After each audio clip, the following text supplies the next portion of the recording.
का आगमन हो चुका है, साथ में आज कथा का प्रथम दिवस पोथी का आगमन भी हो चुका है। तो सुंदर गुरु वंदना के साथ में हम सभी आज कथा के प्रथम दिवस में प्रवेश करेंगे। जय जय श्री राधे, हर हर महादेव, श्री शिवाय नमस्तुभ्यं।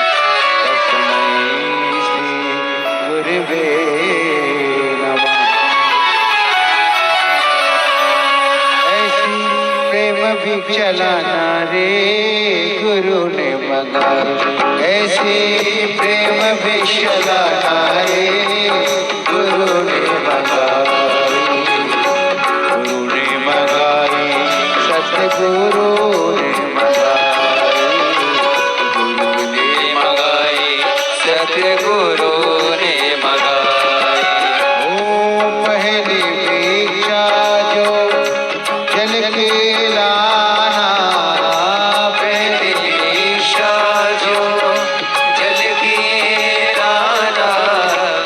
नदी नाले के पास न जाना, नदी नाले के पास न जाना, हुआ बावड़ी को छोड़ के आना, हुआ बावड़ी को छोड़ के आना। ओ ऐसी कदम पर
विश्वनाथ ओगरदानी त्रिकालदर्शी कैलाशी अविनाशी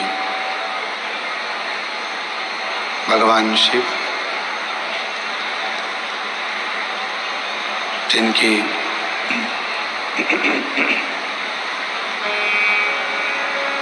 पुनीत पावन पवित्र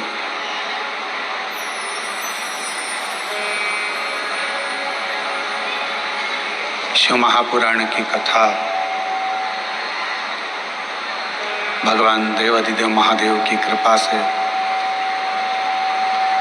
उनकी करुणा, उनकी उदारता से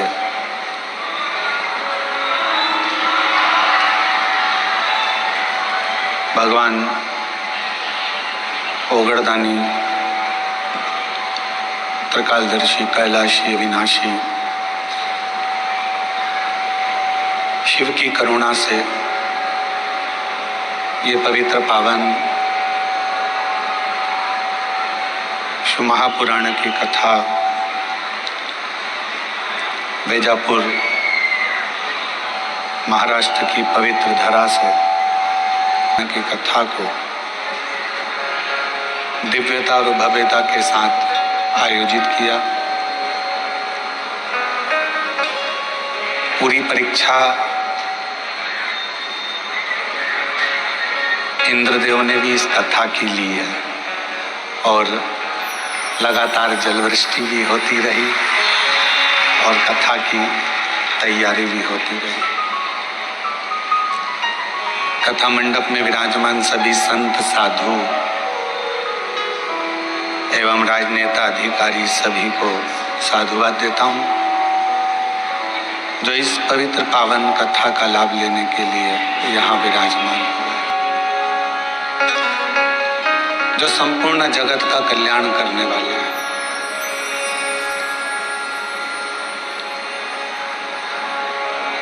तैतीस कोटि देवताओं में केवल एक देवाधिदेव महादेव,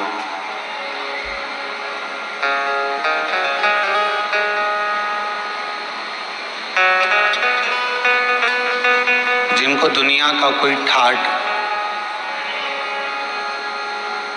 दुनिया का कोई आडंबर,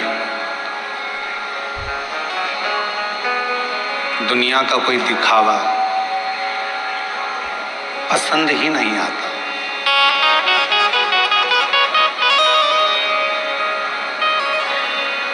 शिव जी को अगर प्रिय लगता है, भगवान शंकर को अगर प्रियता है, तो आपके मुख से निकले हुए एक सत्य वचन की,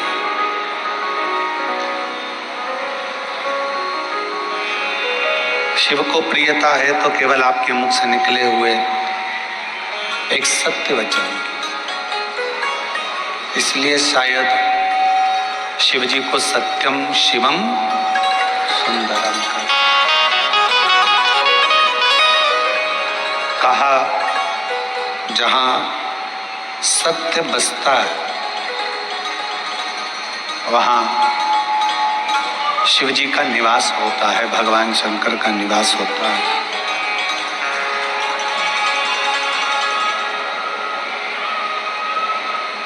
अर्थात शिव महापुराण की कथा कहती है कि सत्य में ही शिव है।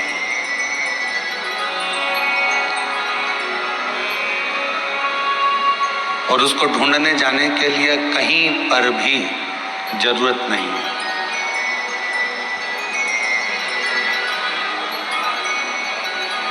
यदि आपको शंकर को ढूंढना है, शिव को ढूंढना है, तो आपको कहीं नहीं जाना।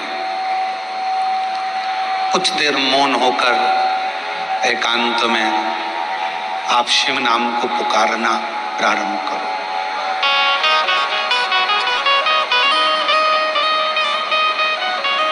पंचाक्षर मंत्र नमः शिवाय, षडाक्षर मंत्र ओम नमः शिवाय आप जब भीतर से पुकारोगे,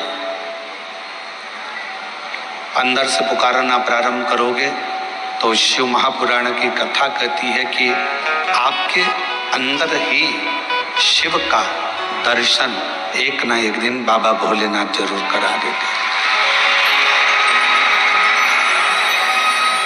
और मैंने तेरे ही भरोसे बाबा।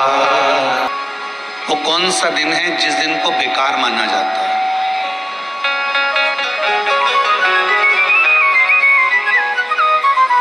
शिव महापुराण की कथा कहती है दुनिया का सबसे बेकार दिन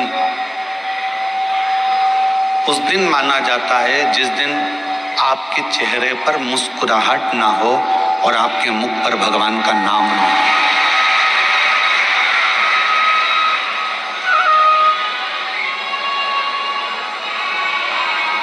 आप यदि मुस्कुरा रहे हो, आपके चेहरे पर हंसी है और भगवान का नाम है, आपके चेहरे पर प्रसन्नता है और भगवान का नाम है,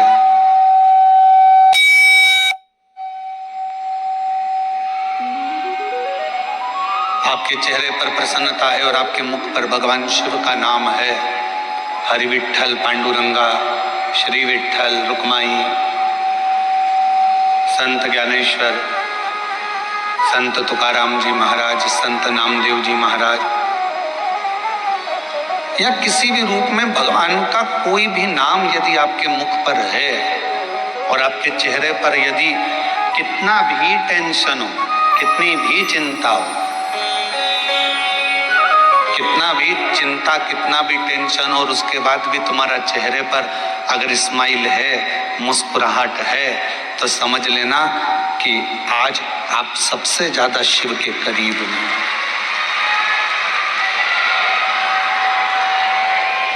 क्योंकि दिन ही बेकार वो माना गया है जिस दिन तुम्हारे चेहरे पर कोई मुस्कुराहट ना हो, कोई हंसी ना हो।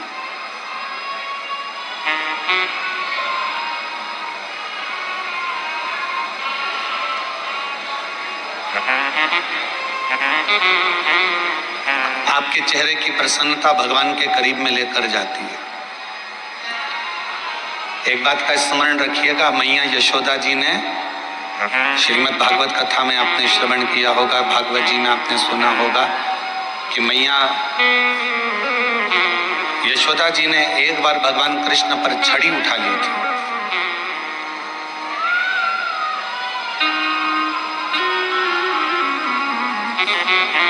तब भगवान कृष्ण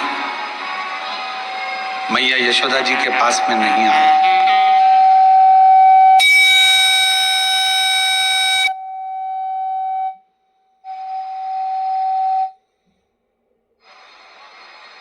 जब मैया ने छड़ी उठाई तो भगवान कृष्ण मैया यशोदा जी के करीब में नहीं आए। विदाई के बाद अगर भी मायके आए और रोती रोती आए तो बाप को भी चिंता लगती है, बाप को चिंता व्यापती है, पिता को टेंशन रहता है।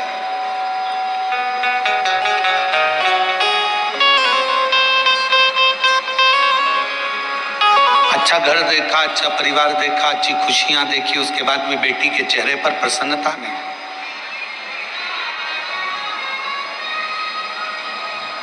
तो शिव के पास में जाओ, भगवान शंकर के करीब में जाओ, शिव जी के नजदीक में जाओ, देवादिदेव महादेव के पास में जाओ, तो चेहरे पर थोड़ी सी प्रसन्नता।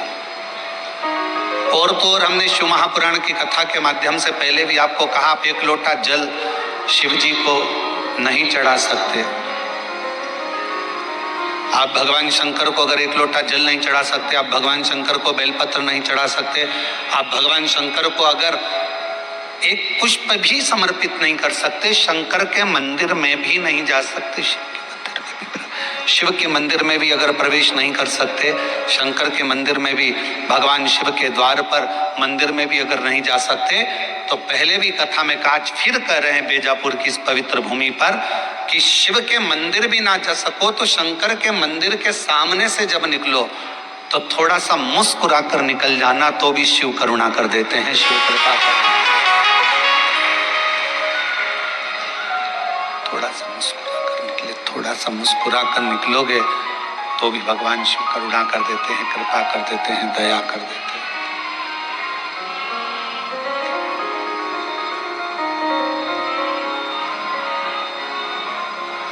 शिव करुणा सागर है, शिव दया सागर है, शिव कृपा सागर है। और शंभु शरणे माधो घड़ी रे घड़ी दुख दया करी निदर्शन आपो शंभु शरणे पड़ी माधो घड़ी रे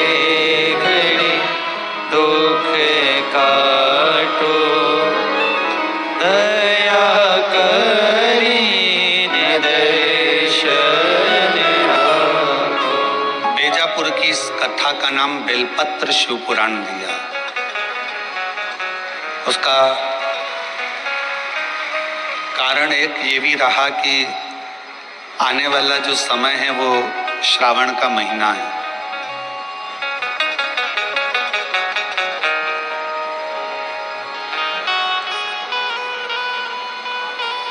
आने वाला जो समय है वो श्रावण का महीना है और श्रावण के महीने में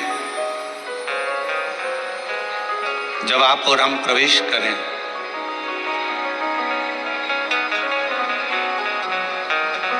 तो आपको और हमको ये मालूम होना चाहिए कि बेलपत्र की महत्वता क्या है।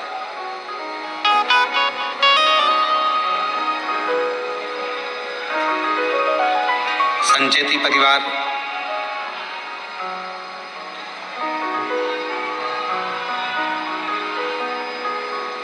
आज जो ये पवित्र शिव महापुराण की कथा को प्रारंभ करा है, मैं संचेती परिवार को तो बधाई देता ही हूं, साथ में संपूर्ण देशवासियों को बधाई देता हूं कि आज गुप्त नवरात्रि के पहले दिन से ये शिव पुराण की कथा प्रारंभ हुई।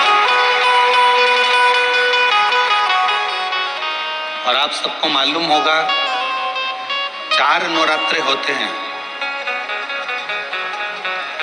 उन 4 नवरात्रे में 2 नवरात्रे गुप्त माने गए और उसमें भी जो आषाढ़ महीने का जो नवरात्रा आता है, जो आज से प्रारंभ हुआ है, कहते हैं अगर कोई स्थिर होकर एकांत में बैठकर भगवान शंकर के नाम का मात्र संबोधन श्रवण कर लेता है, सुन ले, गुनगुना ले, शिव को याद कर ले, तो कहते हैं शिव और शक्ति की दोनों की कृपा उसके ऊपर बनी ही रहती है।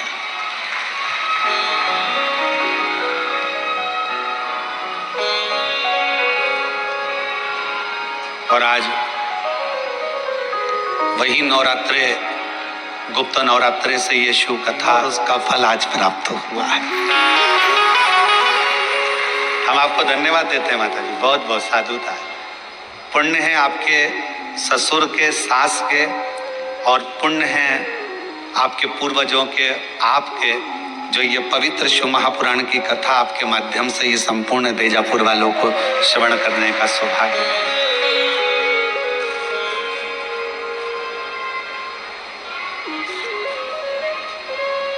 और वो भी इस पवित्र नवरात्रि के अवसर पर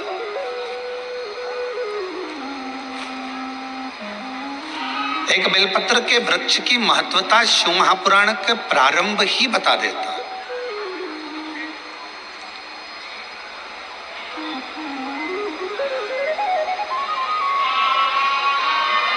क्षण जिसमें हम सभी स्वागत का क्रम देखते हुए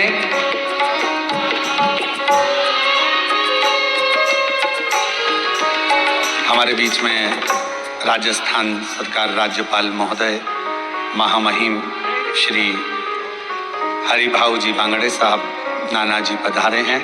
एक बार जोरदार ताली बजाकर उनका स्वागत, वंदन, अभिनंदन महत्तम से हो जाते हैं। महत्तम जिसमें देवराज जी का चरित्र आ जाता है।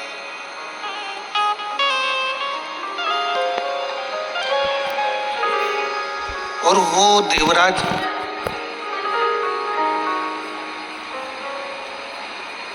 जिसने जीवन भर कोई अच्छा कार्य नहीं किया,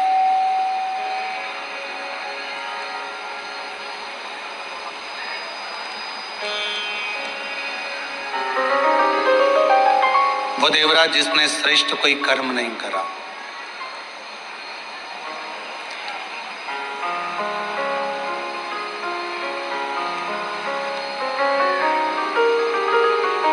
वो देवराज जो ब्राह्मण कुल में जन्म तो ले लिया पर ब्राह्मण कर्म से वंचित रहा।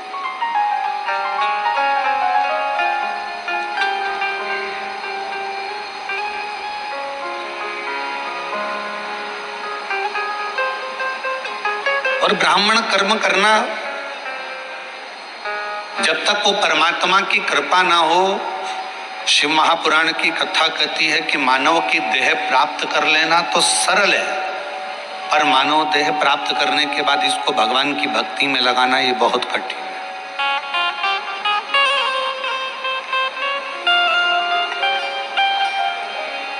देह मिल जाएगी बहुत सरलता में। आपने कोई पूजन अधिक करी है, पाठ अधिक करा है, मंत्र जाप करा है, भोजन कराया, भूखे को प्यासे को पानी पिलाया, किसी की शिक्षा की व्यवस्था, किसी की चिकित्सा की व्यवस्था जो तुमने करी, तो उससे हो सकता है कि तुम्हारे जीवन में थोड़ा पुनः फिर वापिस मानव का शरीर मिल जाए, मनुष्य की देह मिल जाए, मना नहीं। पर मानव देह मिल जाना एक अलग विषय है, और मानव देह प्राप्त करने के बाद वापिस भगवान की भक्ति को कर लेना, भगवान के भजन को धारण कर लेना, भगवान के स्मरण को धारण कर लेना, ये कठिन।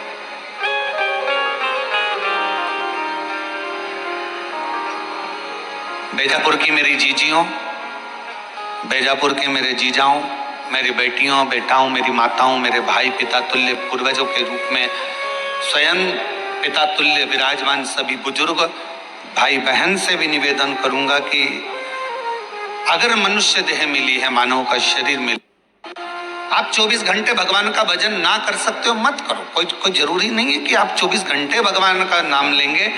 21,600 श्वास जो मानव की देह में मिली है, मनुष्य शरीर में मिली है, इस 21,600 श्वास में से अगर मात्र 600 श्वास भी आप भगवान शंकर को और अपने इष्ट भगवान राम या कृष्ण, जिसका आप गुणगान करते हो, हरि विठ्ठल पांडुरंगा, जिसको आप भजते हो, उसको अगर मात्र 21,000 जो 600 श्वास मिली है, उसमें से मात्र 600 श्वास भी आप अगर परमात्मा को दे रहे हो के नाम में, जितना जितना भगवान के स्मरण में इस जिह्वा को, इस शरीर को, इस मन को लगाएं।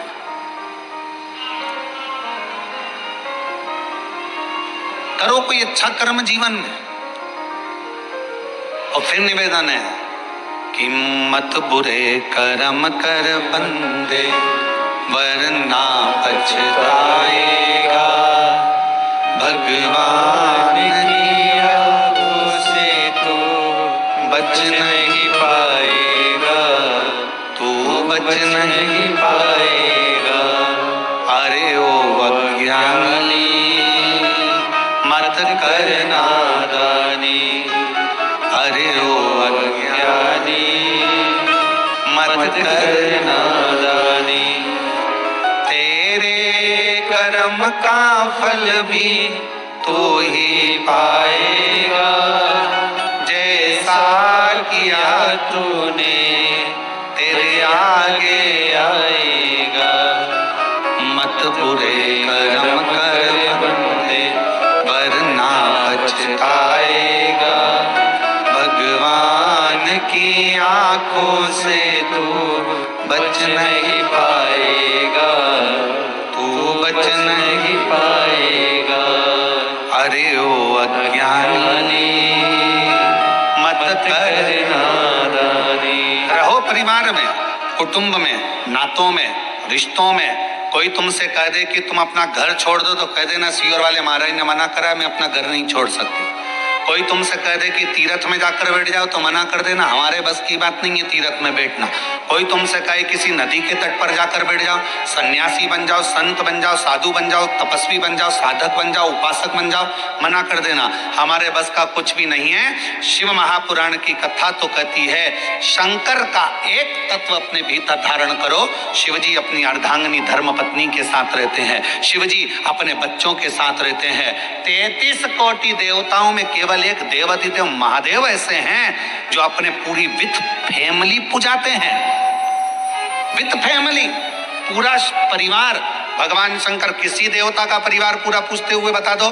33 कोटि देवताओं में केवल एक शंकर भगवान है जिनकी धर्म पत्नी को भी पूजा जाता है, जिनके पुत्र श्री गणेश जी को भी पूजा जाता है, जिनके पुत्र श्री कार्तिकेय बाबा को भी पूजा जाता है, जिनकी बहुएं रिद्धि सिद्धि भी पूजा जाती है, जिनकी बेटी अशोक सुंदरी भी पूजा जाती है, जिनकी कन्याएं जया, विषहरा, शामली बारी, दौतली देव भी पूजा जाती है, जिनके पोते शुभ और लाभ पूजा जाते हैं, जिनके परपोते आमोद और प्रमोद पुजा जाते हैं। जरा विचार करिएगा कि 33 कोटि देवताओं में केवल एक देव है, देवाधिदेव महादेव, जो अपनी फैमिली के साथ फुल एंजॉय में, आनंद में जिंदगी जीने का तरीका सिखाते हैं। केवल शिव। और आज का व्यक्ति बाहर एंजॉय करने का तरीका ढूंढता है। मैं दोस्तों के साथ जाऊंगा, वहां घूमने जाऊंगा, वहां ऐसा करने जाऊंगा, वहां मुझे खुशी मिलेगी। पत्नी को छोड़ दो घर में, पत्नी रह गई घर में, चलेगा दोस्तों के साथ एंजॉय करने के लिए, और मालूम पड़े कि वहां करा क्या, थोड़ा सा नशे का पान करा, कमरे में पड़े रहे और शुद्धि चली गई। दोस्तों ने विचार करा, पैसा लाया था खत्म हो गया, होटल वालों ने कहा चलो समाप्त हुआ पैसा, तुम भी बाहर निकलो, चलो यहाँ से, और निकाल दिया। अगर एंजॉय करना है, मेरे शिव जी कहते हैं अपनी अर्धांगिनी पार्वती के साथ शंकर भगवान विराजमान है, अपने बच्चों के साथ शिव जी विराजमान है, अपने परिवार के साथ शंकर भगवान विराजमान है। शिव जी कहना चाहते हैं कि अपनों के साथ में रहकर जो खुशी का आनंद है वो आनंद दुनिया में कहीं नहीं मिल सकता है। अपनों की श्रेष्ठता में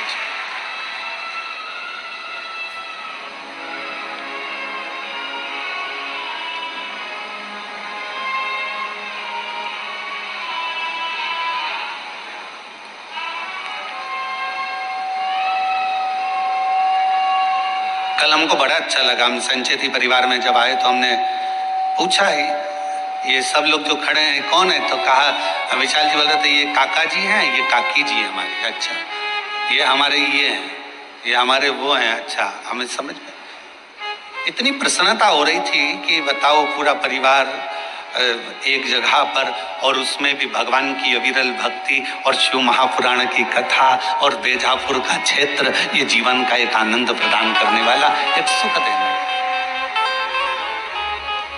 रखो।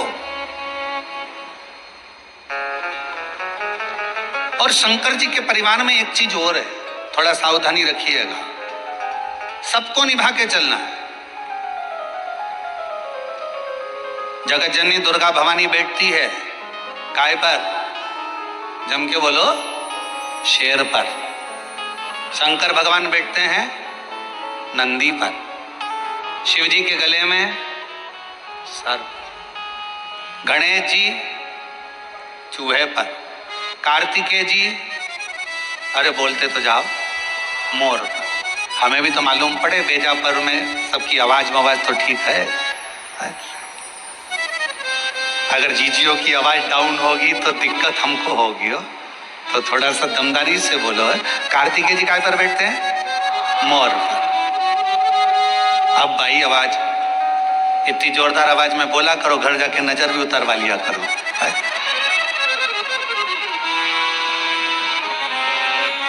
सब बैठे, शिव जी नंदी पर है, मां जगत जननी दुर्गा भवानी शेर पर है। शेर नंदी को नहीं छोड़े अगर समय मिल जाए तो, सर्प चूहे को नहीं छोड़े, मोर सर्प को नहीं छोड़े, सब दुश्मन। पर घर में एक बुजुर्ग, घर में एक बड़ा ऐसा होता है, उस बुजुर्ग के, उस बड़े के होने का सबसे बड़ा फल ये होता है कि शेर नंदी को नहीं, सर्प चूहे को नहीं, मोर सर्प को नहीं खा सकता, क्योंकि वहां बुजुर्ग का कंट्रोल, घर के बड़े का एक संयम इतना प्रबल होता है कि एक दूसरे को कोई नुकसान नहीं पहुंचा सकता। कोई नुकसान। हम नुकसान कब भोगते हैं? शिव महापुराण की कथा में बीड़ में एक बात कही थी, जब अपने घर के लोगों की बात, अपने माता पिता की बात, अपने घर के बुजुर्गों की बात जब आपको बुरी लगने लगे और बाहर के लोगों की बात आपको अच्छी लगने लगे, तो समझ लेना कि तुम्हारे विनाश का समय आ गया। ये निश्चित है। घर के लोगों की बात, माँ ने कुछ कहा तुम्हें बुरा लग गया, पिताजी ने कुछ कहा तुम्हें बुरा लग गया, काका जी कुछ बोले तुम्हें बुरा लग गया, ताऊ कुछ बोले तुम्हें बुरा लग गया। घर के लोगों की बात जब तुम्हें बुरी लगने लगे और बाहर के दोस्त बोल रहे हैं, सहेली बोल रही है, बेस्ट फ्रेंड बोल रही है, तो तुम्हें अच्छा लग रहा है, समझ लेना कि तुम्हारा विनाश का समय निश्चित आ गया है। शिव पुराण कहती है कि जब जब मेरे भोलेनाथ, जब जब मेरे शंकर, जब जब मेरे करुणा सागर, जब जब मेरे शिव, जब जब मेरे भगवान भोलेनाथ अपने बच्चों को भटकता हुआ देखते थे, तब तब मेरे शिव कुछ ना कुछ कहने के लिए आतुर हो जाते थे। शिव की आतुरता रहती, शंकर की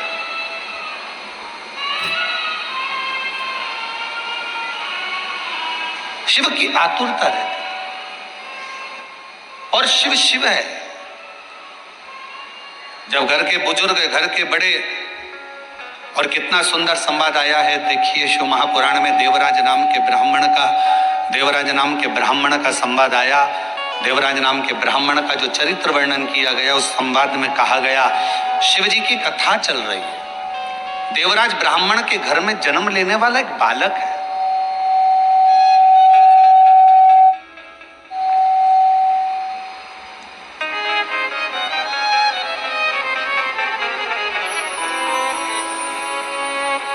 सभा और शंकर जी की कथा चल रही है, और ब्राह्मण के घर में जन्म लेने वाला वो देवराज, जिसने कभी जीवन में कभी भगवान का भजन नहीं किया, जिसने कभी जीवन में स्मरण नहीं किया, मंत्र जाप नहीं किया, नाम जाप नहीं किया, नाम स्मरण नहीं किया, वो देवराज जो कभी भगवान की भक्ति से जुड़ा ही नहीं, कभी भगवान के भजन से जुड़ा ही नहीं, वो देवराज चोरी का धन लेकर शिवालय में पहुंच गया। ब्राह्मण जी कथा सुना रहे थे शिव पुराण की, कोई नहीं था, कोई नहीं, मंदिर सुना। जी जाऊं, शिव महापुराण का सबसे बड़ा श्रोता कौन है? शिव पुराण को सुनने वाला सबसे बड़ा श्रोता श्रीमद् भागवत कथा को सुनने के लिए सबसे बड़े श्रोता थे राजा परीक्षित। रामचरितमानस को सुनने के लिए सबसे बड़े श्रोता थे काशी नरेश। पर शिव महापुराण का सबसे बड़ा श्रोता कोई मानव नहीं, कोई मनुष्य नहीं, शिव महापुराण का सबसे बड़ा श्रोता स्वयं देव अधिदेव महादेव शंकर और पार्वती है। शिव श्रेष्ठ श्रोता बनकर बैठे हैं, श्रेष्ठ श्रोता बनकर।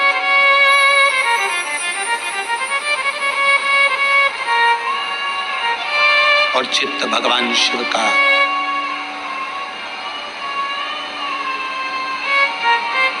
जिस स्थान पर देवराज नाम का ब्राह्मण शिवालय के अंदर पहुंचा है, उस शिवालय में भी कोई श्रोता कथा सुनने वाला नहीं है।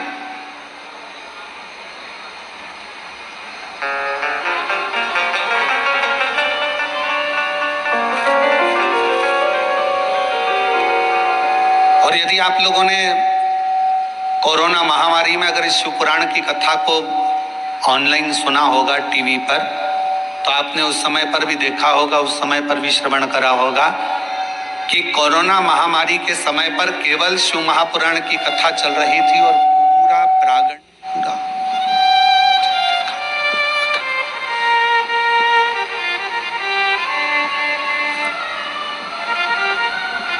शिव महापुराण की कथा चल रही थी और पूरा क्षेत्र, पूरा हॉल खाली रहता था। कौन सुन रहा? देवराज नाम का ब्राह्मण भगवान शंकर के मंदिर में चोरी का धन लेकर पहुंचा। शरीर में ताप हो रहा है, शरीर में कष्ट हो रहा है, तपन हो रही है, बुखार आ रहा है, शरीर तप रहा है। ये शिव महापुराण का महत्तम कर रहा है और चोरी का धन उसके पास में, और उस चोरी के धन में सबसे मूल था रानी के गले का हार, जिसको मंगवाने वाला कोई दूसरा नहीं था।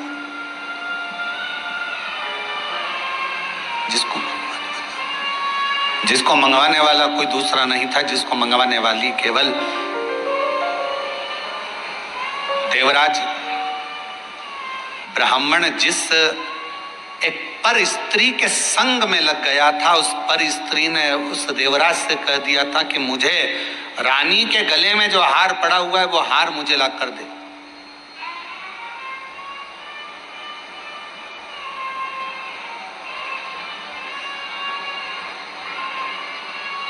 और देवराज उस स्त्री के कहने पर चोरी करने चले गया, धन हार चुरा कर लेकर आ गया, शिव जी के मंदिर में पहुंच गया। शंकर जी के चोरी का धन उसके पास में रखा हुआ था, चोरी का धन उसके पास में रखा हुआ था। कथा कोई नहीं मंदिर के अंदर, केवल शंकर का शिवलिंग, नंदी और देवराज। कथा करने वाला कथा कर रहा है।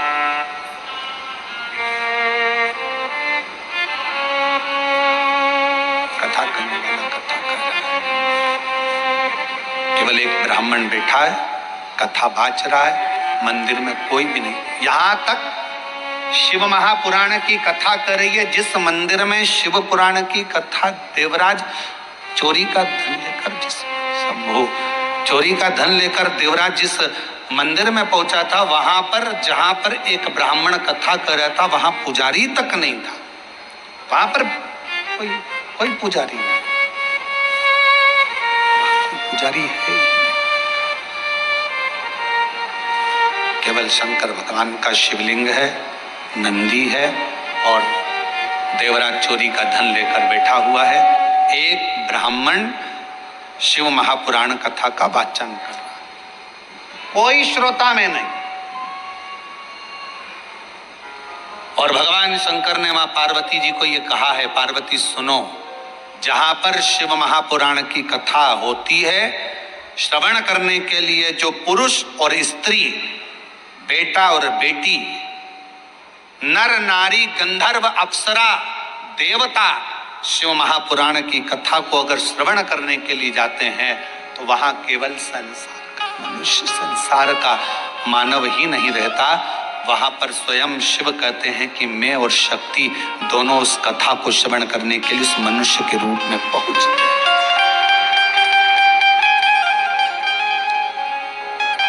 उस कथा को श्रवण करने के लिए मनुष्य के रूप में पहुंच जाते हैं, मनुष्य के रूप, मानव के।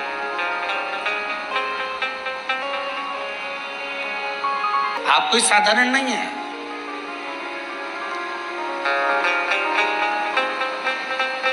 आप मेरे शिव का एक अंश स्वरूप हो, शिव का एक प्रतिबिंब स्वरूप हो। और शिवोहम शिव महापुराण की कथा जो इससे पहले निकुंभ छत्तीसगढ़ में करी, उसमें बताया था शिवोहम का मतलब ही यही है कि शिव आपके अंदर है। केवल आपका भजन, आपका कीर्तन, आपका मंत्र जाप, आपका स्मरण, आपका नाम जाप शंकर को भीतर से प्रकट कर ले, भीतर से प्रकट कर। और महाराज हर पल हर घड़ी शिव तुम्हारे साथ, हर पल।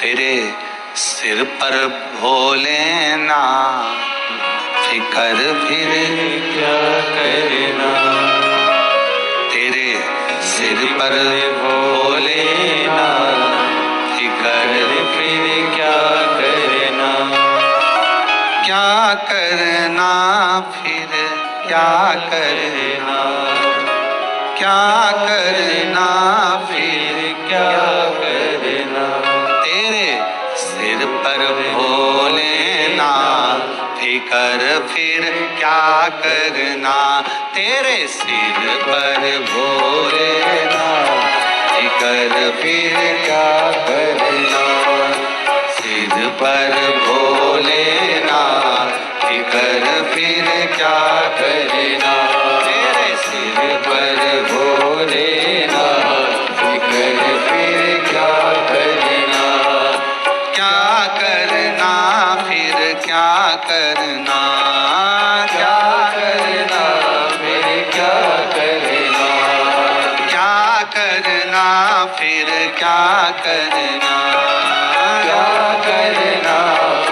क्या करना, तेरे सिर पर भोलेनाथ कर फिर क्या करना, तेरे सिर पर भोलेनाथ कर फिर क्या करना, तेरे सिर पर भोलेनाथ कर फिर क्या करना। दोनों हाथों से ताली से बजते हुए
जहाँ जगह मिले वहाँ बैठकर भगवान शंकर से अपने मन का भाव करो, हृदय से प्रार्थना करो, विनय करो, निवेदन करो।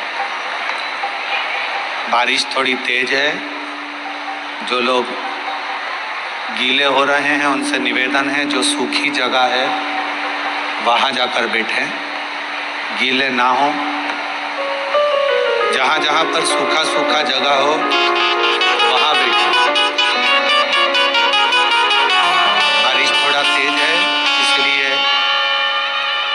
जो लोग गीली हो रहे हैं या गीली जगह में बैठे उनसे निवेदन है, सूखी जगह बहुत है, आप लोग वहां जाकर बैठे और कथा का लाभ। सभी लोग साउंड सेट करो बाबा, सभी लोग साथ में भगवान शिव से मन से भाव से प्रार्थना करिए, विनय करिए, निवेदन करिए। साथ में प्रार्थना करेंगे, जिनको आता है वो साथ में बोलेंगे और विनय करेंगे।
बेचने वाला एक ब्राह्मण चोरी कर कर धन लाया हुआ वो दे।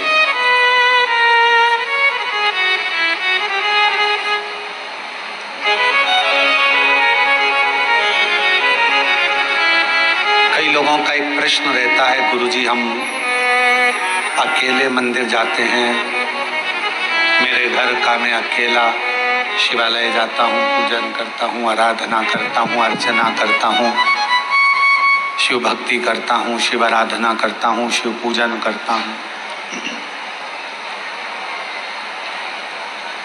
पर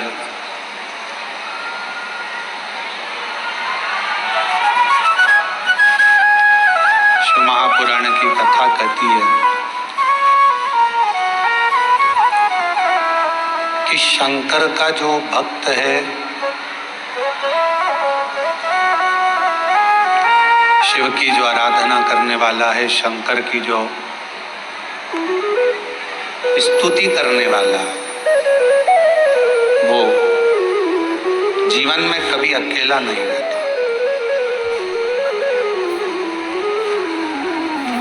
माँ के गर्भ में बच्चा आता है, गर्भ में जब बच्चा आता है उस समय से शिव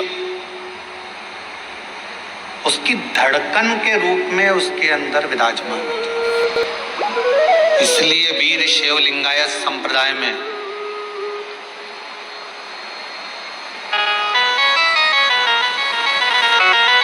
वीर शैव लिंगायत संप्रदाय के अंदर ये बात कही जाती है कि गर्भाधान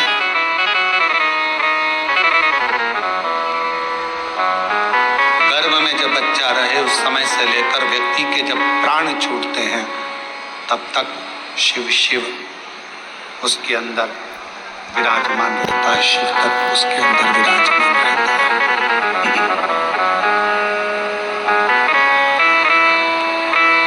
शिव उसके अंदर विराजमान। इसलिए कई लोग कहते हैं कहां से आया कहां जाएगा, तो शिव महापुराण की कथा कहती है कि शिव के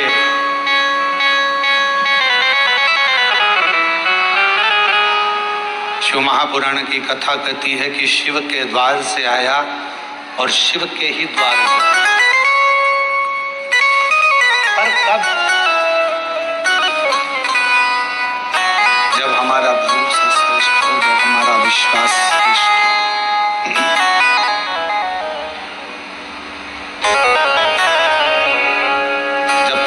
भरोसा हमारा विश्वास श्रेष्ठ नहीं होता तब तक शिव का मिलना बड़ा मुश्किल। एक पत्र अच्छा है, देखिए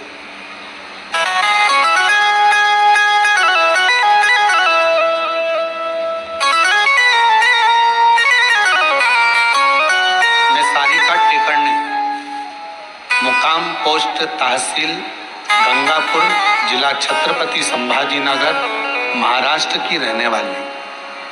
कहीं बैठी हों तो हाथ हिला सकती हैं, अगर कहीं बैठी हों तो हाथ हिला सकती हैं। सारिका टेकरने, मुकाम पोस्ट तहसील गंगापुर, जिला छत्रपति संभाजी नगर, महाराष्ट्र की रहने वाली। अगर कहीं बैठी हों तो हाथ हिला सकती हैं, और अगर आई हों और बच्चा आया है साथ में क्या? अगर बच्चा आया हो तो उसको भी ला सकती हैं, आया है ले आओ उसको भी। पत्र को एलईडी पर, आस्था चैनल पर, एलईडी पर चल रहा है पत्र, एलईडी और आस्था चैनल पर चालू है, आप पत्र को साथ में पढ़ सकते हो। मैं सारिका टेकरने, मुकाम पोस्ट तहसील गंगापुर, जिला छत्रपति संभाजी नगर, महाराष्ट्र की रहने वाली हूँ। मेरा मोबाइल नंबर ये है। एक लोटे जल और शिव भक्ति का वर्णन करूं। मेरा बेटा स्वराज 8 साल का है, 2 साल था तब उसके मुंह में तालू में छेद, ऐसा करते करते करते करते सालों हो गए, जिसमें उसकी आंखों की रोशनी भी नहीं थी और कोमा में भी था। तब किसी ने कहा कि लॉकडाउन में कथा आ रही है टीवी पर। हमने उसको पहली बार सुनना प्रारंभ करा और 1 लोटा जल शिव जी को चढ़ाना प्रारंभ करा। जल चढ़ाकर स्वराज को पिला देते और उसके शरीर पर लगा देते, उसको दिखता नहीं, कोमा में सुध नहीं। तब किसी ने कहा कि एक बार सीहोर चलते हैं, वहां से रुद्राक्ष लाते हैं। हम लोग सीहोर गए, वहां से रुद्राक्ष लाए, रुद्राक्ष को तांबे के कलश में गलाते और उसका जल पिलाना प्रारंभ करा। आज मैं बाबा को धन्यवाद देने के लिए आई हूँ कि मेरा 8 साल का बेटा अब उसको दिखाई भी देने लगा और चलना भी आता है। अब वो हर रोज हमारे साथ अमृतसर भगवान के शंकर के मंदिर जाने लगा और शिव जी को जल चढ़ाने लगा। मैं बाबा को यहाँ प्रणाम करने के लिए आई हूँ। एक लाइन अच्छी लिखी है, आप और हम उस लाइन को गुनगुनाते हैं कि लुटा दिया भंडार काशी वाले, कर दिया माला माल काशी वाले, जो जैसी भावना लाया वो वैसा ही फल पाया, नहीं खाली उसे लौटाया वो मन ही मन एक पत्र और अच्छा है। मेरा नाम छाया सचिन रोहम है, मैं बेजापुर की रहने वाली हूँ। कहीं बैठी हो तो हाथ हिला सकती हैं। मेरा नाम छाया सचिन रोहम, मैं बेजापुर की रहने वाली हूँ।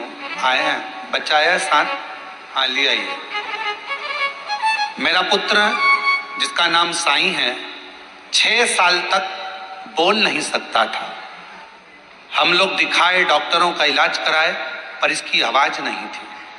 तब किसी ने कहा कि शिव पुराण की कथा आती है, उसको सुनो। बच्चे को भी सुनवाया, कथा भी सुनना प्रारंभ करी। सीहोर गए, वहां से रुद्राक्ष मिला।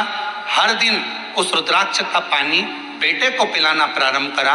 आज मैं बाबा को प्रणाम करने के लिए आई हूँ कि मेरा बेटा 8 साल का हो गया, अब बोलना प्रारंभ करा।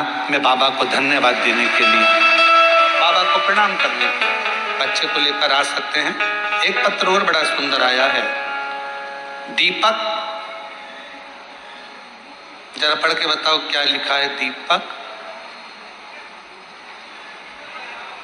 एचलावर,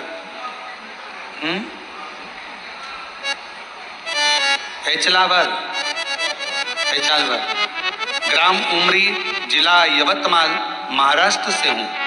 कहीं बैठे हो तो हाथ हिला सकते हैं, आप ही हैं।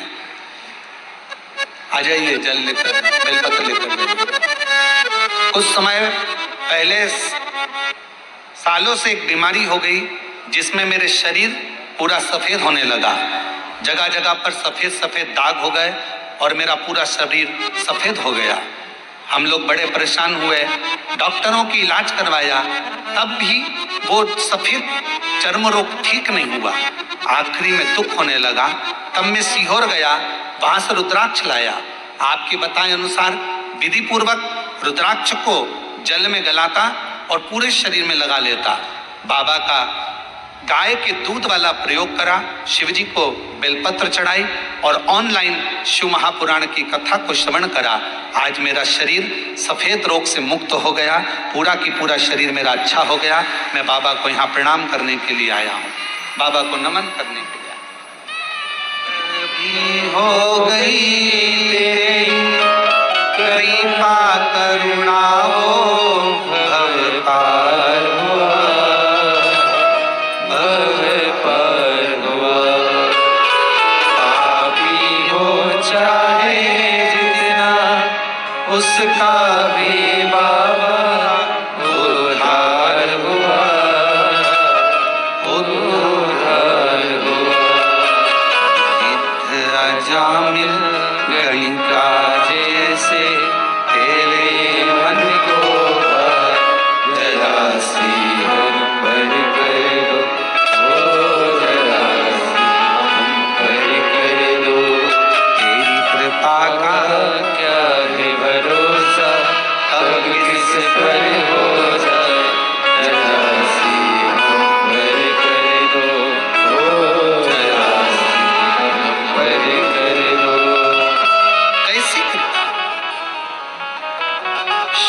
करुणा करना थी, इसलिए देवराज ब्राह्मण को चोरी का सामान लेकर भी शिवालय तक बुला लिया।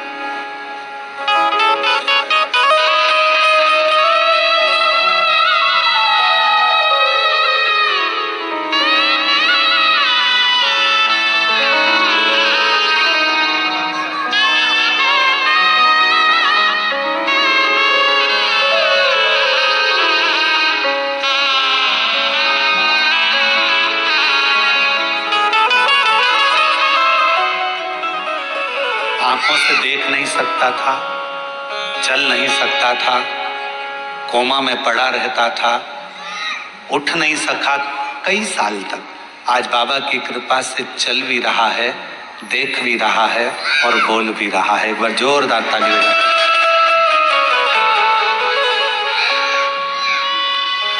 तेरी कृपा का क्या है भरोसा, कब किससे पर हो जाए, जरा सी हम पर कर दो, जरा सी हम पर कर दो। एक शिव की करुणा क्या कर, विश्वास।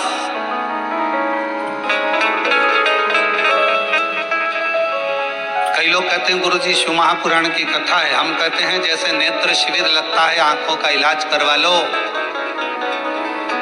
बस याद रखना, उस नेत्र शिविर में आंखों का इलाज होगा, चश्मा लगेगा, लेंस लगेगा, और शिव महापुराण के इस नेत्र शिविर में इस हृदय पर शंकर का ऐसा लेंस लग जाता है जिससे जिंदगी में दुख धीरे धीरे समाप्त होता है।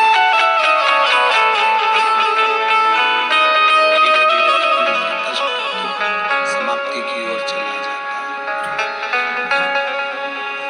धीरे धीरे दुख समाप्ति की ओर चला जाता है। शिव को एकांत में शंकर भगवान बैठे हैं, शिव जी बैठे हैं।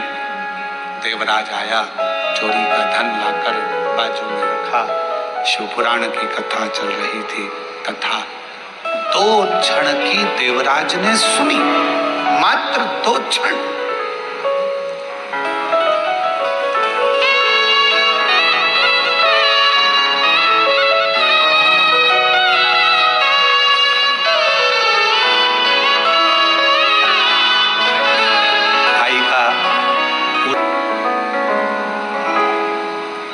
कथा में मन नहीं लगा, देवराज का चित्त नहीं लगा, सुन नहीं पाया, मन नहीं लगा पाया, क्योंकि शरीर में ताप था, शरीर में बीमारी थी। जब कथा में मन नहीं लगा, देवराज का चित्त नहीं लगा, हृदय नहीं लगा, कथा को छोड़कर देवराज नामक का ब्राह्मण अपना चोरी का धन लेकर बाहर निकल, मंदिर से बाहर।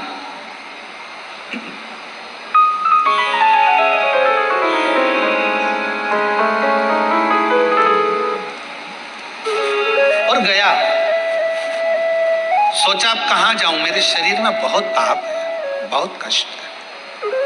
और फिर निवेदन है आप सबसे, शिव महापुराण कथा के माध्यम से, भगवान शंकर की कथा के माध्यम से फिर निवेदन।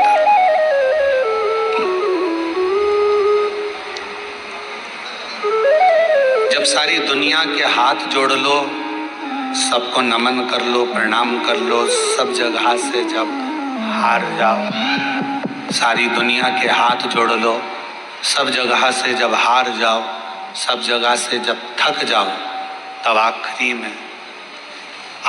में मेरे शिव के दरवाजे पर एक बार जरूर जाओ और वहां जाकर एक लोटा जल चढ़ाना प्रारंभ।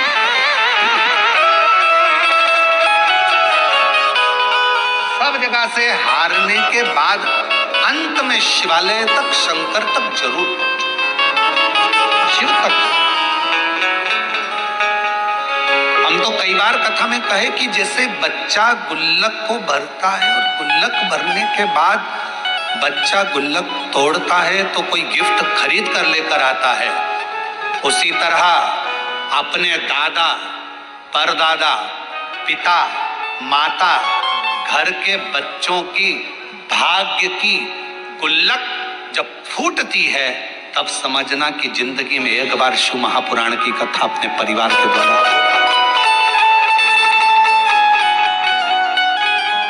अपने पूर्वजों ने जो पुण्य का वृत करा होता है गुल्लक में, दादा परदादा ने, अपने सास ससुर ने, अपने माता पिता ने, अपने पूर्वजों ने जो पुण्य की गुल्लक भरी होती है, वो गुल्लक जब फूटती है तब जाकर अपने परिवार में, अपने गांव में, अपने नगर में, अपने शहर में कथा श्रवण करने का सौभाग्य प्राप्त हो पाता है।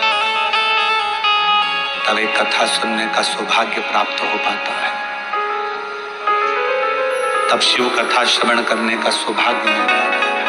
जब उसकी पुण्य की गुल्लक भराए तो समझो कि भगवान की करुणा, भगवान की उदारता, भगवान की कृपा करुणा। अब करे तो क्या? देवराज चोरी का धन लेकर बेलपत्र के वृक्ष के नीचे बैठे। कथा की शुरुआत में बेलपत्र के वृक्ष की महत्वता का वर्णन क्यों करा, किस लिए करा? हम कल्प वृक्ष नहीं देख सकते, हम कल्प वृक्ष की करना, उसकी विचार भी नहीं कर सकते।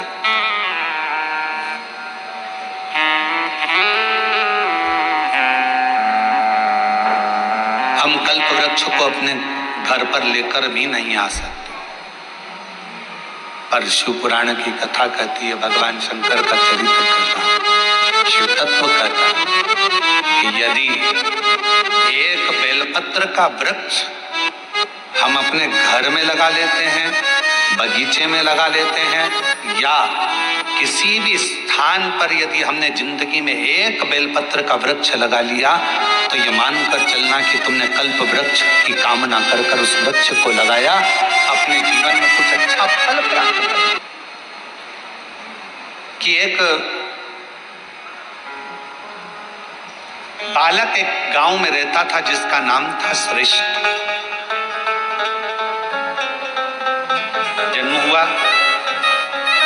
मां चली गई, थोड़ा बड़ा हुआ, पिता चला। ग्रामीण क्षेत्र में रहने वाला, उसको मालूम नहीं, गांव के लोगों ने उसका पालन पोषण करा, श्रेष्ठ श्रेष्ठ श्रेष्ठ श्रेष्ठ सब उसको पुकारते थे। बच्चा छोटी सी अवस्था से ही गांव के लोगों को शिवालय में सेवा करता हुआ देखता, शंकर की आराधना करता हुआ देखता, तो उसका मन भी शिवमय हो गया। हमारे घर के जो संस्कार होते हैं वो हमारे सामने प्रकट होते हैं।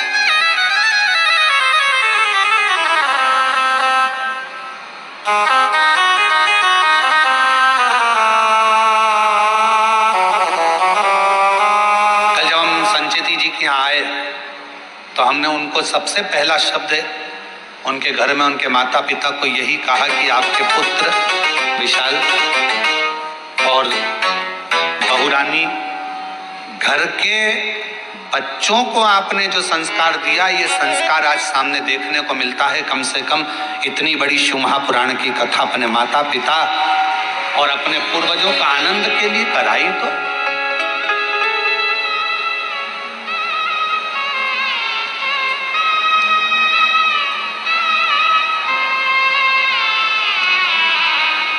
नहीं तो आज के जमाने में बच्चे और शिव पुराण कराना, श्रीमद् भागवत कराना सरल है, रामायण कराना सरल है, और शिव पुराण की कथा कराना सरल है। चारों तरफ से इतना इतना प्रेशर रहता है, हर तरह का। पानी गिर रहा है, कीचड़ हो गया, कहाँ बैठेंगे, क्या होगा, गाड़ी कहाँ से निकलेगी, पार्किंग कहाँ करी जाएगी, भोजन व्यवस्था कैसे करी जाएगी, कैसे करा जाए, महाराज कहाँ रुके, क्या खिलाए, क्या पिलाए, क्या करे, इतने भक्त आएंगे, ये आएंगे, वो आएंगे, दुनिया भर के फोन भी आएंगे, हमें आगे बैठना है, हमें यहाँ बैठना है, हमें वहां बैठना है। पूरी चिंता चिंता चिंता चिंता चिंता। आप विशाल जी से पूछना, वो तो विशाल जी का हाथ शंकर जी ने पकड़ रखा है, इसलिए उनकी चिंता थोड़ी भोलेनाथ ले रखे हैं। पर उनसे पूछिएगा जरा कि महाराज कथा करवाना कितना कितना कठिन, जरा पूछिएगा, बहुत कठिन। जब तक कथा शिव पुराण की चालू ना हो तब तक थोड़ा थोड़ा थोड़ा थोड़ा थोड़ा थोड़ा। और जैसे ही शिव पुराण के पहले दिन की कथा हो जाए तो सबसे ज्यादा फ्री तो यजमान हो जाता है कि लगे महाराज कथा चालू हो गई, अब क्या सोचो, अब तो शंकर जी जाने, भोलेनाथ जाने, शिव जी जाने।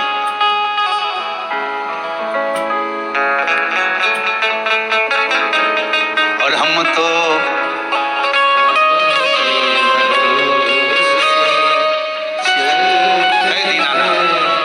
चुप रहो जरा, इनका भी तो सुने, बेजापुर वालों के आवाज कैसी हमको भी तो सुनने मिले।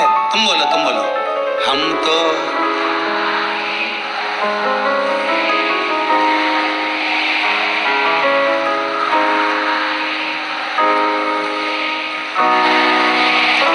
ये दुनिया वाले जलते हैं, ये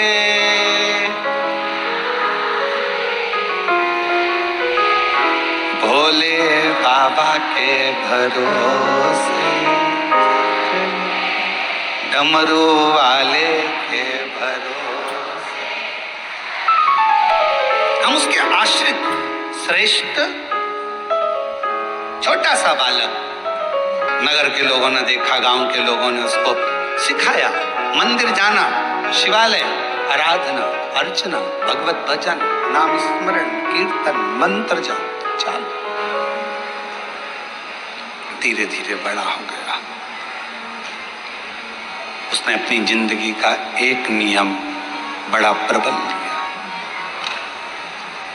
और अपने जीवन का वो सबसे प्रबल नियम श्रेष्ठ ने लिया, प्रतिदिन शंकर जी के मंदिर में एक बेलपत्र समर्पित करो। एक बेलपत्र शिवलिंग पर चढ़ाना।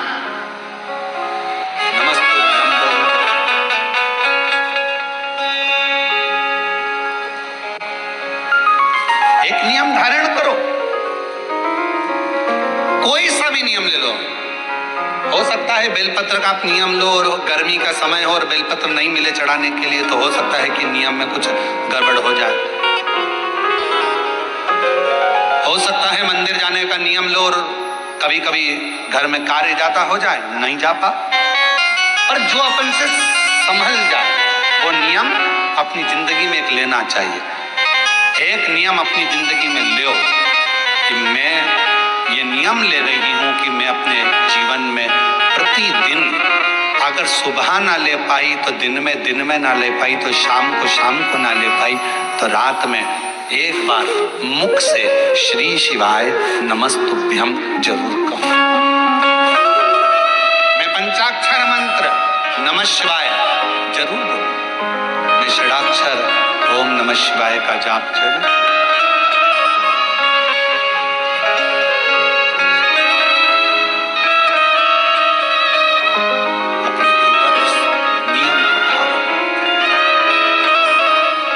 श्रेष्ठ बालक बड़ा हो गया, अपना नियम धारण कर रहता। जिस गांव में श्रेष्ठ बालक रहता था उसी गांव के नजदीक में 2 गांव छोड़कर एक ब्राह्मण और एक ब्राह्मणी का परिवार रहता था।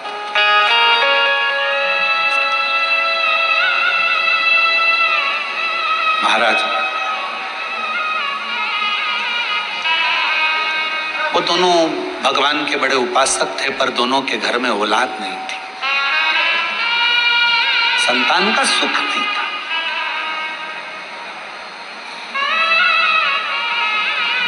कई माताएं ऐसी बैठी हैं, कई पुरुष ऐसे बैठे हैं कि जो भगवान के मंदिर जाते हैं तो भी मन में आता है कि भगवान हमारी क्यों नहीं सुन रहा। क्या सारा दुख हमारी ही किस्मत में लिख दिया? क्या सारी तकलीफ हमको ही लिख दी? नहीं,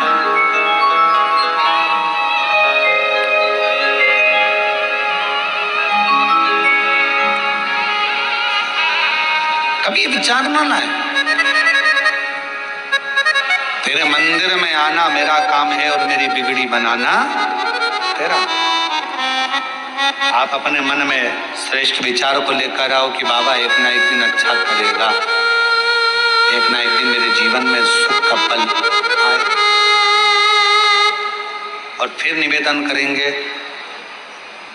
आज से नवरात्रे प्रारंभ हुए हैं, 9 दिन तक, ये गुप्त नवरात्रे के 9 दिन, अगर आपको ऐसा लगता है कि शिवजी आप बाबा मेरी नहीं सुन रहा, बहुत संघर्ष का जीवन चल रहा है, बहुत परेशानी का जीवन चल रहा है, बहुत कष्ट का जीवन चल रहा है और कोई मंजिल, कोई राह, कोई मार्ग दिख ही नहीं रहा,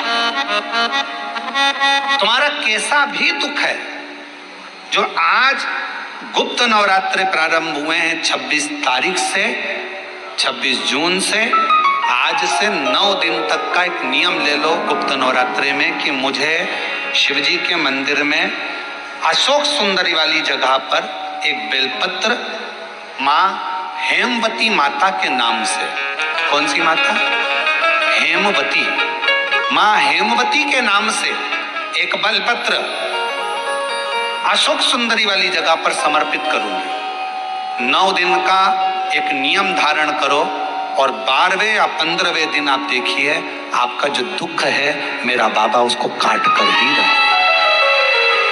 गुप्त नवरात्रे जो आज से प्रारंभ हुए हैं, गुप्त नवरात्रे जो आषाढ़ महीने का ये गुप्त नवरात्रा है, इस नवरात्रे में हेमवती माता का स्मरण करना, एक बेलपत्र का पूजन करना या एक बेलपत्र के वृक्ष के नीचे आप 9 दिन तक भी, अगर नहीं है, हम मंदिर भी नहीं जा सकते, हम कहीं नहीं जा सकते, घर से बाहर कैसे निकलें, पानी तेज है, जलवृष्टि हो रही है, बहुत सा पानी है, तो क्या करें? अपने घर में जो शिवलिंग है, तुम्हारे घर में अगर जो शिवलिंग है, तुम्हारे घर में जो शिवलिंग विराजमान है, उसी शिवलिंग के साक्षी में, सम्मुख में भी अगर हेमवती माता का नाम लेकर अगर एक बेलपत्र समर्पित करोगे 9 दिवस तक, तो उसका फल मिलेगा जरूर, उसका फल मिलेगा। फिर से बोलो, कौन माता? हेमवती माता। कौन है ये? शिव महापुराण की कथा कहती है, जब माता पार्वती जी हिमालय राज के घर में प्रगटी और हिमालयों की कंदरा में बैठकर मां पार्वती जी तप साधना में लीन हुई, जितनी परीक्षा भगवान शंकर ले सकते थे शिव जी ने सारी परीक्षा ली। ब्रह्मदेव परीक्षा लेने आए, भगवान नारायण परीक्षा लेने आए, इंद्रदेव आए, सप्तऋषि आए, सारे साधु संतों को परीक्षा लेने भेजा, पर मां उन परीक्षाओं में पास होती चली गई। तब भगवान शंकर ने दर्शन देकर कहा, पार्वती आज से तुम्हारा नाम हेमवती रहेगा। सुनो पार्वती, तुम्हारे इस नाम की आराधना जो तुम्हारे गुप्त स्वरूप में करेगा, उसको मनवांचित फल की प्राप्ति हो जाएगी। और वो फल, आज कथा अगर प्रारंभ हुई है और आप लोगों को मौका मिला है तो इस कथा का स्मरण अपने जीवन में जरूर करें। क्या पता भोलेनाथ जी ने बीजापुर वालों पर बड़ी कृपा करी है, बहुत बड़ी कृपा करी, जो नवरात्रे में कथा मिली और आप लोगों को ये कथा का चरित्र श्रवण करने को पहले दिन ही मिल गया, बीच में मिलते तो 2-3 दिन निकल गए होते।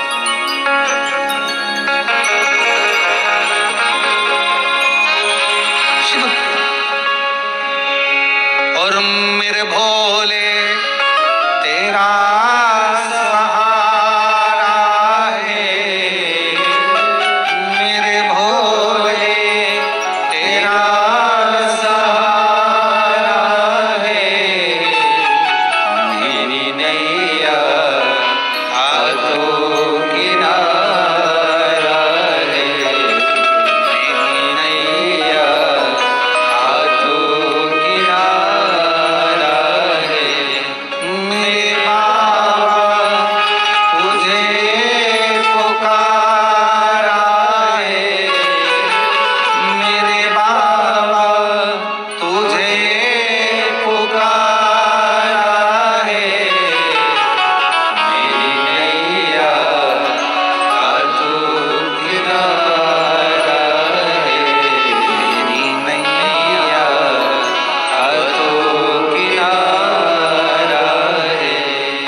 ब्राह्मण और ब्राह्मणी के घर में संतान की प्राप्ति नहीं थी, दोनों के घर में औलाद नहीं।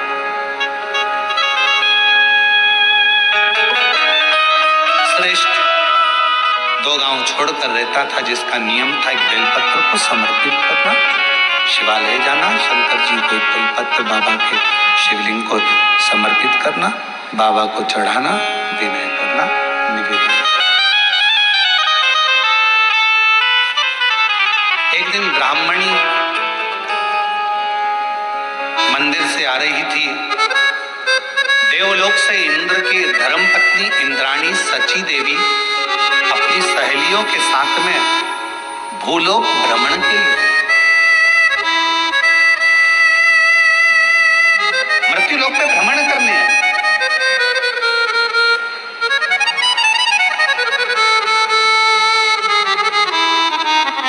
ब्राह्मणी रो रही थी। इंद्राणी सची देवी ने, इंद्र की धर्मपत्नी सची देवी ने उसके पास जाकर पूछा, तुम्हारे रोने का कारण क्या है?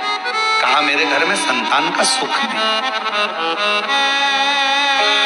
मेरे घर में औलाद नहीं है, और अब तो मैं वृद्ध अवस्था की ओर जाती जा रही हूं, पर मेरे घर में औलाद नहीं। मैं इंद्र की धर्मपत्नी हूं, इंद्राणी।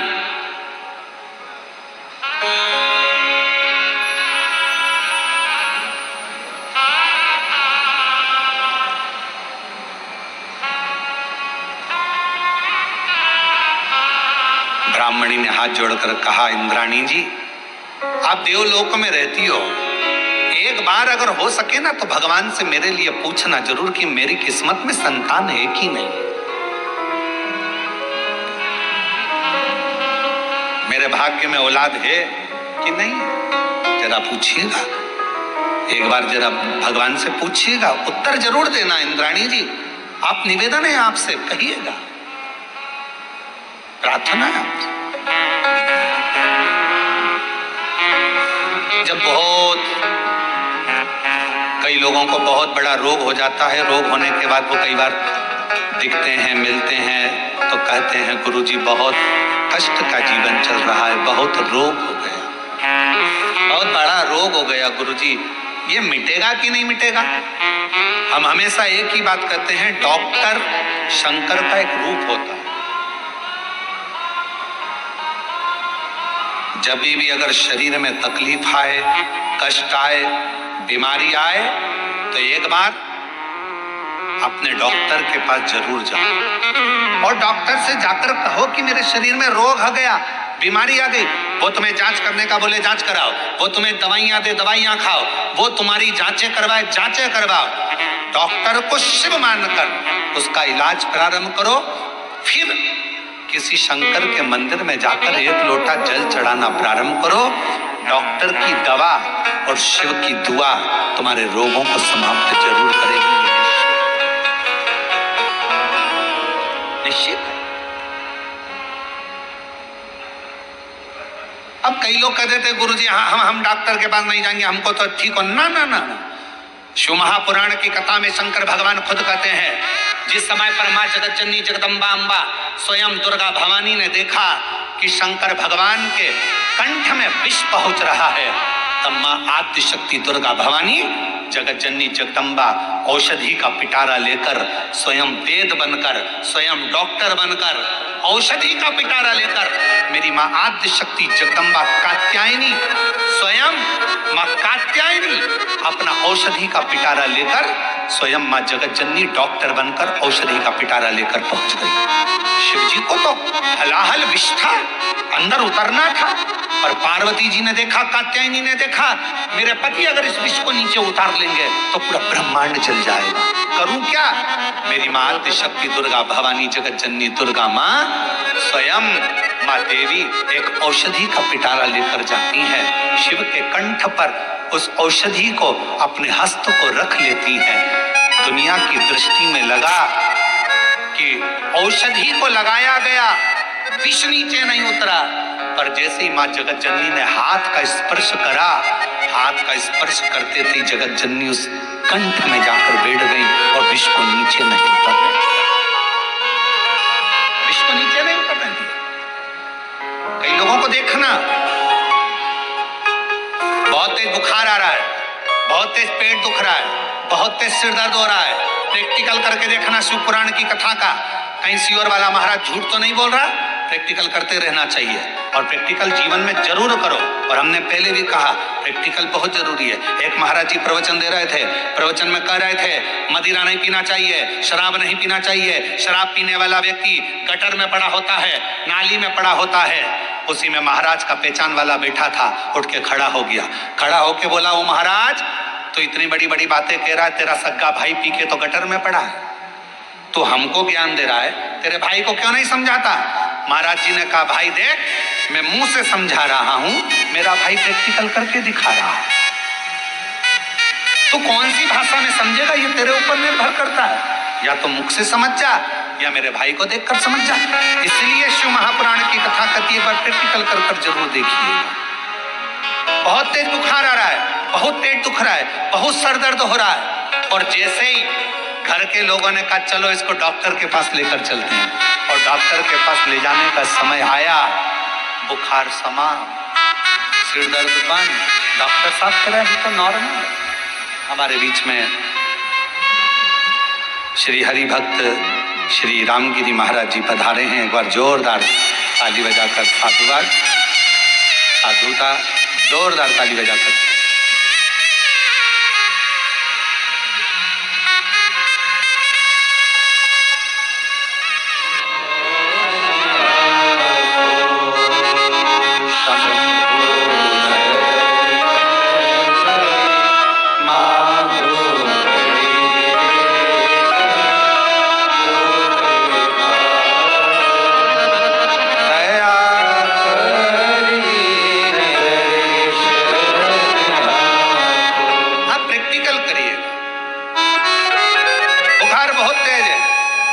डॉक्टर के पास जाने का जैसे ही लगेगा बुखार डाउन।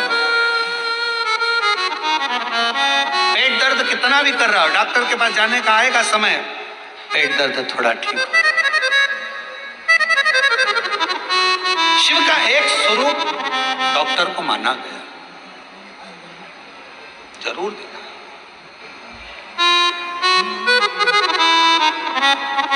शरीर में रोग हो अवश्य जा।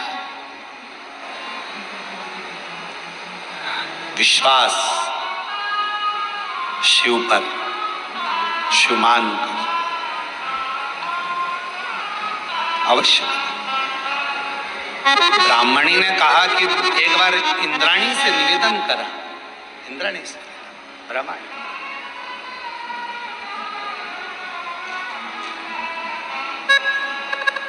और निवेदन कर कर कहा क्या मेरी किस्मत में संतान का सुख नहीं, मेरे जीवन में क्या मेरी औलाद नहीं हो, क्या मुझे संतान नहीं हो? आप पूछिएगा चाहें तो, एक बार उस परमात्मा से विनय करिए।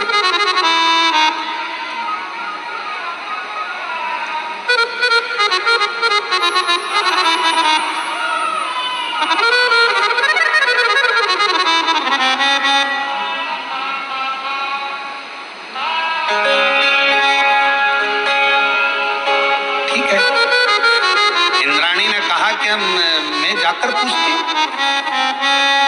और इंद्राणी गई।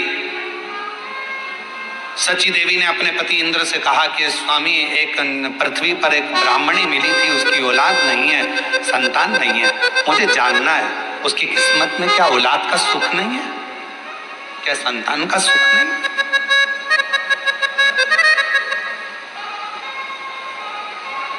चलो, इंद्र और सची देवी इंद्राणी भगवान विष्णु के पास पहुंचे।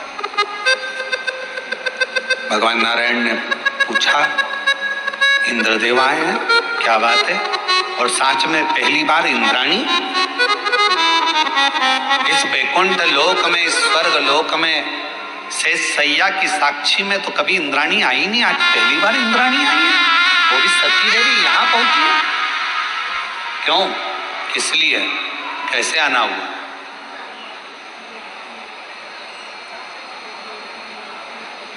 सची देवी ने हाथ जोड़कर कहा, प्रभु मेरे मन का एक संशय, मेरे मन में बहुत दिनों से एक संशय चल रहा है।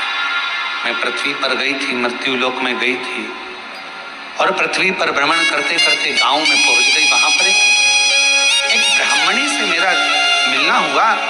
उसने मुझे निवेदन करा है, बस भगवान से पूछना कि मेरी किस्मत में औलाद नहीं। भगवान विष्णु ने ब्रह्मा जी को बुलाया, भाग्य देवी को बुलाया, धर्मराज को बुलाया, पूछा बताओ इसके भाग्य में औलाद है कि नहीं। सबने लेखनी देखी, लेखनी देखकर कह दिया कि इसकी किस्मत में औलाद का सुख नहीं है, संतान का सुख नहीं है। इंद्राणी सची देवी की आंख में से जल बहने लगा। बड़ी आस लेकर तो उसने पूछा था।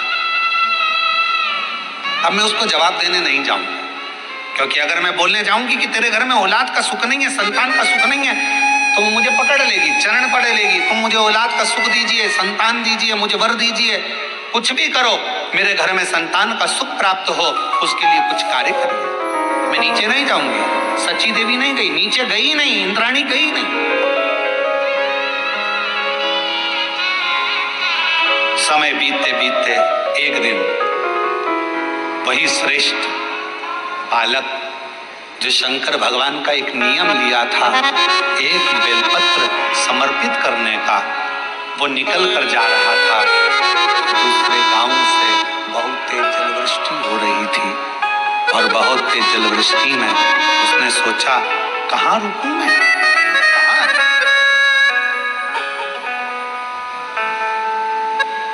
इतना तेज पानी गिर रहा है, जलवृष्टि हो रही है, जाऊं तो जाऊं कहाँ? उसी ब्राह्मणी के घर में वो एक बेलपत्र का नियम बनाने वाला वो श्रेष्ठ बालक उस ब्राह्मणी के घर में चले गया।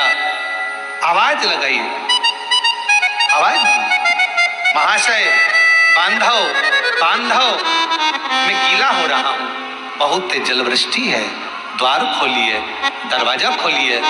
दरवाजा खोला गया, अंदर प्रवेश किया। मुझे प्यास लगी है, पानी पिला, भूख लगी, भोजन करा।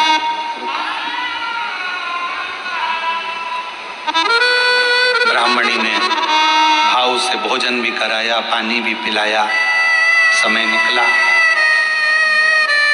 जाने लगा। ब्राह्मणी की आंख में आंसू था। पूछा मां आप रो रही हो क्यों? किसी मेरे घर में औलाद नहीं। अरे तो क्यों चिंता करना, क्यों चिंता करना? शिव है ना, शंकर का नाम जपना प्रारंभ करो, तुम्हारे घर में औलाद जरूर आएगी, ये पक्का है। मैं कहता हूं ना मां, तुम्हारे घर में औलाद जरूर आएगी, तुम क्यों चिंता करती हो? चले गया बालक। 4 महीना निकला, ब्राह्मणी का गर्भ ठेर गया, गर्भ ठेर, बच्चे ने जन्म ले लिया। नगाड़े बज रहे हैं, किलकारियां गूंज रही है, पूरा गांव सजाया गया है। ब्राह्मण के घर में इतने सालों के बाद औलाद हुई है। पूरा गांव सजाया गया, नगाड़े बजे, लड्डू बांटे गए, खूब धूम मची। इंद्राणी के कानों में शब्द गया। इंद्राणी पृथ्वी पर भ्रमण करने फिर आई। इंद्राणी भ्रमण करते करते जैसी पृथ्वी पर आई और आते से उसने देखा कि यहाँ इतना नगाड़ा क्यों बज रहा है, तो कहा इसके घर में संतान हुई है, पुत्र हुआ है। संतान? हाँ। इंद्राणी बोलती हो ही नहीं सकता कि इसके घर में औलाद हो जाए। इंद्राणी गई वापिस इंद्रदेव के पास। महाराज, इंद्रदेव ने पूछा क्या हुआ? अपन भगवान विष्णु के यहाँ गए थे और भगवान विष्णु ने धर्मराज को बुलाया था, भाग्य देवी को बुलाया था, ब्रह्मा जी को बुलाया था और पूछा था क्या औलाद का सुख है? सबने मना करा था, एक बार वापिस चलो। फिर वापिस गए। भगवान नारायण के पास में जाकर इंद्राणी ने कहा प्रभु आपने तो कहा था कि उस ब्राह्मण के घर में औलाद का सुख नहीं है, संतान का सुख नहीं है। भाग्य देवी ने देखकर कहा था कि औलाद नहीं होगी। धर्मराज ने कहा था इसके घर में औलाद नहीं होगी। ब्रह्मा जी ने लेखनी देखकर कहा था इसके घर में औलाद नहीं होगी। फिर ये औलाद का सुख कहां से आ गया?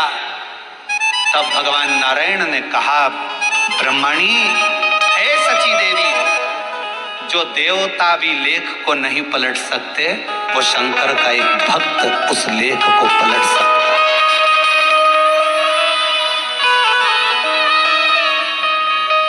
जो लेख देवता भी नहीं पलट सकते, देवता का काम है भाग्य लिखना, शिव जी का काम है भाग्य को पलट देना।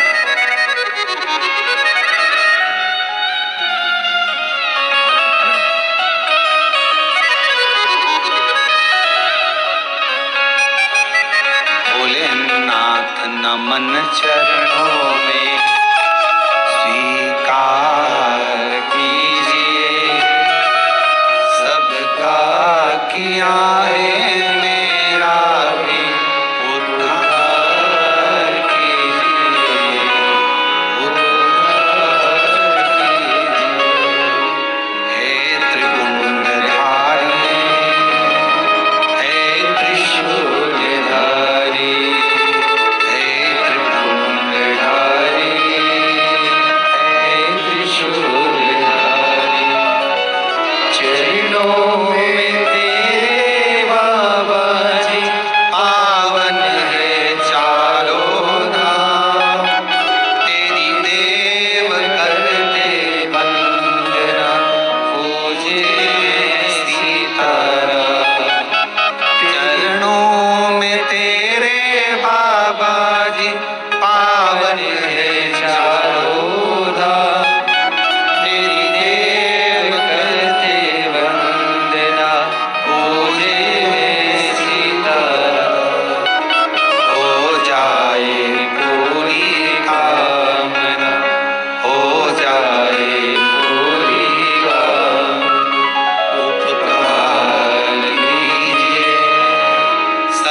भगवान विष्णु ने कहा सची, भाग्य देवता ने लिखा इसके किस्मत में संतान नहीं, ब्रह्मा जी ने लेखनी में लिखा इसके घर औलाद नहीं।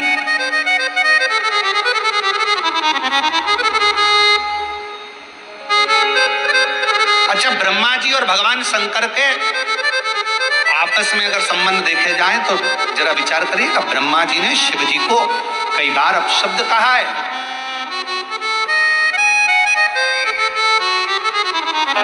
क्या कारण था? क्योंकि ब्रह्मा जी जो लेखनी में लिखते थे और कोई भक्त तुरंत अगर ब्रह्मा जी के पास में भगवान शिव जी के पास में आ जाता और एक लोटा जल समर्पित कर कर विनती करता तो भगवान उसकी लेखनी को पलट देते,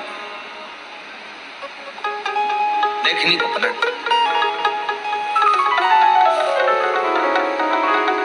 चरणों में तेरे बाबा जी पावन है चारों धाम, तेरी देव करते पूजे सीताराम, हो जाए पूरी कामना, उपकार कीजिए, सबका किया है मेरा कल्याण कीजिए, उद्धार कीजिए।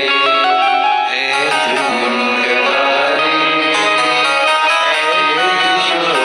त्रिशूलधारी, हे त्रिपुंडधारी, हे त्रिशूलधारी। हे सची देवी, इनकी किस्मत में औलाद नहीं थी, संतान नहीं थी, पर एक शिव भक्त जिसने एक बेलपत्र चढ़ाने का नियम अपनी जिंदगी में धारण करा था, वो शिव भक्त श्रेष्ठ नाम का बालक इनके घर में पहुंच गया।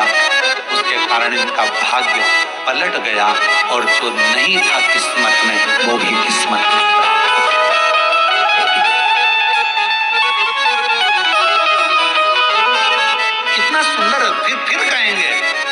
तुम अगर शंकर जी के मंदिर में एक लोटा जल चढ़ाने जा रहे हो, शिव जी के मंदिर में जा रहे हो एक लोटा जल चढ़ाने के लिए, निवेदन है शिव मंदिर और तुम्हारे घर के बीच में तुम्हारी कितनी भी बेस्ट फ्रेंड रहती हो,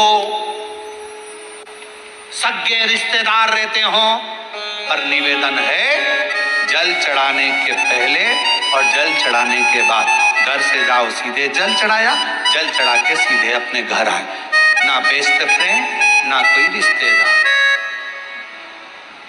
हमारे दो ही रिश्ते,